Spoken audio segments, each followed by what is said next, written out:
Fandoms can accomplish some amazing things. Following the cancellation of Firefly, the fanbase only grew, and because of the fickle nature of Hollywood, Joss Whedon and co were given another opportunity to expand the Firefly universe on the big screen. In terms of a movie version of the show, Serenity is probably the best fans could have hoped for. Despite the enthusiasm, it was highly unlikely Serenity would ever be a hit movie, and even more unlikely more Firefly content would be made following this movie. Thus, the film serves as both a continuation of the stories we saw, and also something which serves to tie up all the loose ends. The story picks up presumably a few years after the end of the TV show, where Captain Mal and his crew become the target of the mysterious operative, who seeks to stop the psychically obtained secrets contained in River's mind from getting out, essentially spearheading the main arc of the show with the larger budget and resources of a feature film, and it's overall pretty awesome. The unique world established in the show looks better than ever with a glossier, more detailed production design.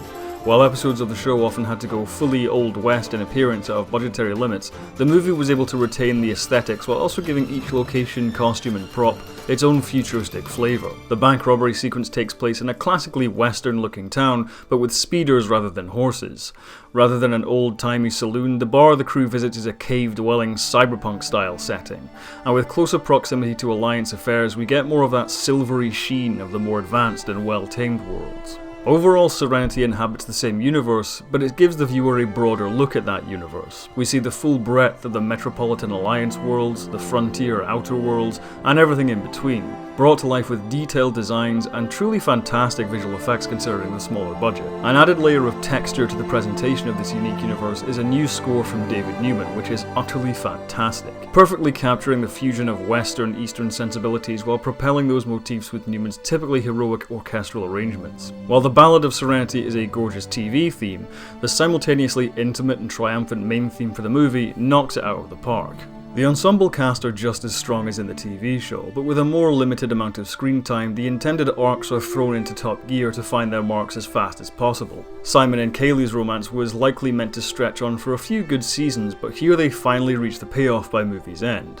The same goes for Shepard's mysterious backstory. Here the mystery is maintained, but the payoff is more of a commentary on the story thread itself. But it's the revelation surrounding River's story and the origin of the Reavers which sticks the landing the best. The central theme of the entire franchise, freedom versus control, is tied in directly to the horrifying story surrounding the planet Miranda. This whole sequence is just utterly spine-chilling, and fully embracing the horror aspect of what has up until this point been a fun space adventure adds even more depth to the film's universe. The idea of a population slowly dying from placidity is the kind of thing nightmares are made of, and the Reavers themselves probably benefit the most from the deeper well of production resources. The cobbled together look of their ships, the orcish appearance of their foot soldiers, and the brutality of their attacks makes them a vicious and scary enemy. But the truly incredible antagonistic force of the story is Chiwetel Ejiofor's revelation as the villainous operative. Ejiofor is an Oscar nominee and BAFTA winner for a damn good reason, and his extraordinary acting ability gives the operative an alluring gravitas and softly spoken charisma,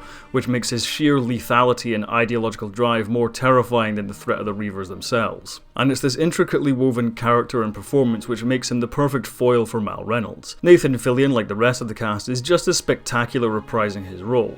His natural charisma ensures all of his quips and one-liners hit the bullseye of wit and charm. But in clashing with the operative, the character is given the best material of his existence. Just like Mal, the operative is driven by an unshakable belief. Mal believes in freedom, even if it means thieving and smuggling to maintain that freedom. The operative believes in civilization, even if it means murdering and slaughtering his way to help create it. Seeing our plucky lovable hero also throw Dennis Reynolds off his speeder and string up the bodies of his own friends onto the hood of his ship is a consistent shock to the audience.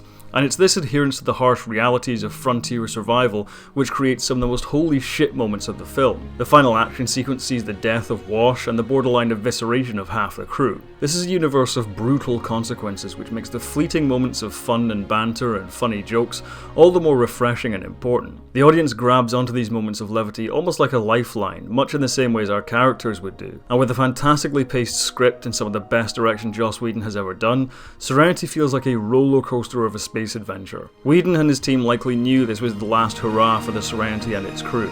There's always been talk of a revival or reboot, but it's pretty unlikely.